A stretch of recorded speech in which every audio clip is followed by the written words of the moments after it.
गलतियां और नप जाएंगे अफसर, सीएम योगी ने दिए कड़क आदेश।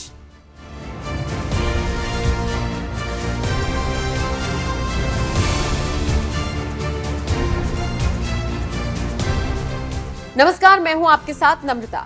उत्तर प्रदेश के मुख्यमंत्री योगी आदित्यनाथ कानून व्यवस्था को दुरुस्त बनाए रखने के लिए दिन रात काम कर रहे हैं। सिर्फ माफियाओं को मिट्टी में मिला देने भर से ही नहीं, बल्कि योगी अपने अफसरों पर भी कड़ी नजर रख रही हैं। खबर तो ये मिल रही है कि अगर किसी भी अफसर की 3 बार खराब परफॉर्मेंस दिखी तो उस अफसर को बख्शा नहीं जाएगा, बल्कि उसके खिलाफ कार्रवाई की जाएगी। यूपी सरकार के इस फैसले की हर तरफ तारीफ हो रही है। दरअसल योगी के कड़क तेवरों को जनता बहुत पसंद करती है। बिना किसी भेदभाव के काम करने वाले सीएम ये बखूबी जानते हैं कि जनता के साथ न्याय कैसे करना है। लिहाजा कोई भी अगर प्रदेश की जनता को परेशान करेगा तो फिर ये सीएम कतई बर्दाश्त नहीं करेंगे। परेशान करने वालों में चाहे अपराधी हो, आम आदमी हो या फिर खुद पुलिस अधिकारी ही क्यों ना हो। तभी तो देखिए ना, साफ निर्देश जारी कर दिए गए हैं कि अगर 1 साल में किसी भी अफसर की 3 बार खराब परफॉर्मेंस मिलती है तो फिर उसके खिलाफ सख्त एक्शन लिया जाएगा। मुख्यमंत्री योगी आदित्यनाथ अब हर जिले और विभाग के विकास कामों पर खुद बारीकी से नजर रख रही हैं। इसके लिए उन्होंने प्रोजेक्ट मैनेजमेंट यूनिट भी बना दी। इसको ऑपरेट करने की जिम्मेदारी भी ईमानदार लोगों के कंधों पर है। CM command and control centre में भी कुछ बदलाव किए गए हैं। यह भी तय किया गया है कि अगर 1 साल में किसी अधिकारी ने 3 बार खराब परफॉर्म किया तो फिर या तो उसे निलंबित कर दिया जाएगा या फिर दंडनीय कार्रवाई की जाएगी। सीएम डैशबोर्ड के जरिए योगी आदित्यनाथ खुद समीक्षा करेंगे कि कौन अधिकारी कैसा काम कर रहा है, जनता को परेशान कर रहा है या फिर उसकी मदद कर रहा है। यूपी के हाईली सेंसिटिव जिलों पर तो सीएम योगी खुद नजर रखेंगे। योगी सरकार की इस पहल का मकसद साफ है कि पुलिस के छोटे बड़े अधिकारियों की भी कोई लापरवाही बर्दाश्त नहीं की जाएगी। विकास कामों में लापरवाही बरतने वाले ऐसे अफसरों पर योगी सरकार का चाबुक जरूर चलेगा। यानी माफिया तो माफिया, योगी राज में अब अधिकारियों की भी खैर नहीं। माफियाओं को उन्हीं के इलाके में जाकर चेतावनी देने वाले योगी आदित्यनाथ के ऐसे ही धाकड़ बयान के साथ आपको छोड़े जा रहे हैं। आपका इस खबर पर क्या कहना है? कमेंट करके अपनी राय हमें जरूर दें। आज यूपी नो कर्फ्यू, नो दंगा। यूपी में सब और चंगा। नो कर्फ्यू, नो दंगा, यूपी में सब चंगा। रंगदारी ना फिरौती, अब यूपी नहीं है किसी की बपौती। माफिया अपराधी हो गए अतीत, सुरक्षा खुशहाली रोजगार का अब बना है प्रतीक।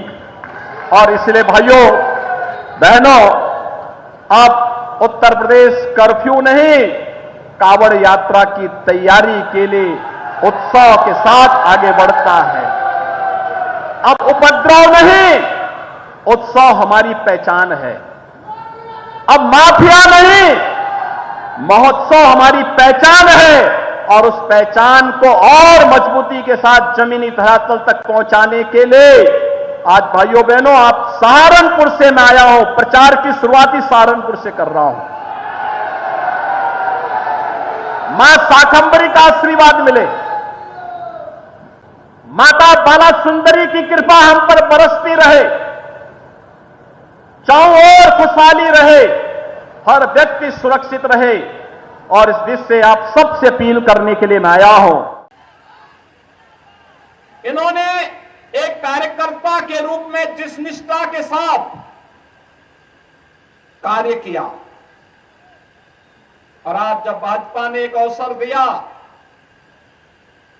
कि महापौर पद पर कोई भाजपा का एक सामान्य कार्यकर्ता चुनाव जीतने की सामर्थ्य रखता है, रखे, और उसे हम प्रत्याशी बनाकर के उतार रहे हैं। भाइयों बहनों, जब वे प्रत्याशी बनकर के आपके बीच में आए हैं, मैं देख रहा हूं प्रयागराज का एक एक कार्यकर्ता सहयोग करते हुए उन्हें महापौर प्रत्याशी के रूप में अपना प्रत्याशी मानकर के चुनाव लड़ाने के लिए तत्पर दिखाई दे रहा है। और यह होना भी चाहिए।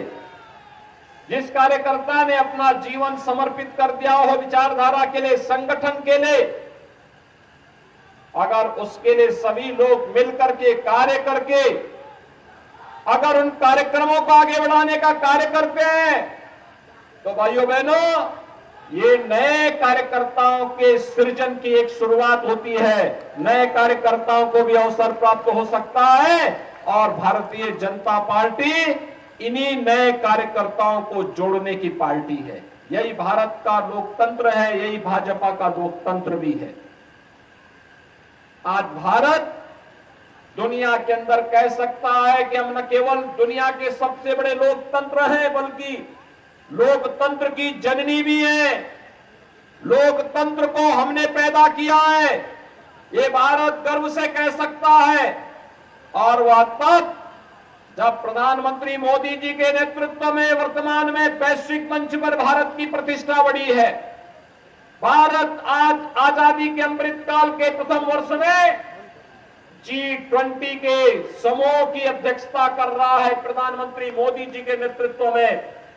तब भारत इस बात को कह सकता है कि हमने दुनिया को सब कुछ दिया है, हमने लोकतंत्र दुनिया को दिया है। एक समान अधिकार, राजा हो या रंक हो, सभी लोकतंत्र में एक समान वोट का अधिकार प्राप्त करते हैं और अपने इस वोट की ताकत का एहसास दुनिया को कराते हैं। और भारत ने समय समय पर कराया है। और भाइयों बहनों, एक और वैश्विक मंच पर बढ़ती हुई भारत की ताकत, भारत का सम्मान, भारत के बारे में दुनिया का नजरिया बदल चुका है। और भारत में प्रधानमंत्री मोदी जी के नेतृत्व में बदलते हुए भारत को आपने देखा है। आज कैसे भारत न केवल दुनिया के अंदर अपना सम्मान बनाया है, बल्कि अपने नागरिकों के हितों का संरक्षण करने, अपनी स्वयं की सुरक्षा करने, कैसे एक एक करके प्रत्येक नागरिक के जीवन में परिवर्तन करने का कार्य किया। मुझे आश्चर्य होता है जब भाजपा की बात होती है और भाजपा को जब लोग ये बोलते हैं कि फलानी जाति का वोट मिलेगा कि नहीं मिलेगा, संदेह की नजर से बोलते हैं, तो मुझे लगता है कि इन्होंने भाजपा को लगता है समझा नहीं है। भारतीय जनता पार्टी का मतलब सबका साथ और सबका विकास, और सबका साथ और सबका विकास है तो फिर सबका विश्वास भी है और परिणाम लाने के लिए सबका प्रयास भी है। ये सभी लोग मिलकर के जब कार्य कर रहे हैं, आप बताइए ना, 4 करोड़ गरीबों को देश के अंदर एक एक आवास मिल जाता है, 8 करोड़ गरीबों को उज्ज्वला योजना का कनेक्शन मिल जाता है, 12 करोड़ गरीबों को एक एक टॉयलेट मिल जाता है, 15 करोड़ गरीबों को स्किल इंडिया और स्टैंड अप और स्टार्टअप इंडिया के माध्यम से जोड़ा जाता है, 35 करोड़ गरीबों के लिए जनधन अकाउंट खोले जाते हैं, 50 करोड़ गरीबों को 5 लाख रुपए की सालाना स्वास्थ्य बीमा का कवर दिया जाता है, 80 करोड़ लोगों को कोरोना कालखंड में फ्री में राशन की सुविधा का लाभ दिया जाता है और 220 करोड़ वैक्सीन की डोजेज भारत के नागरिकों को फ्री में देने का काम कोई करता है, भारत के यशस्वी प्रधानमंत्री नरेंद्र मोदी जी करते हैं। और भाइयों बहनों, यही कहने के लिए आज मैं आपके पास आया हूं। हमने तो सबका साथ और सबके विकास के भाव के साथ काम किया। हमने कब जाति के नाम पर किसी को, मत और मजहब के आधार पर किसी के साथ भेदभाव किया?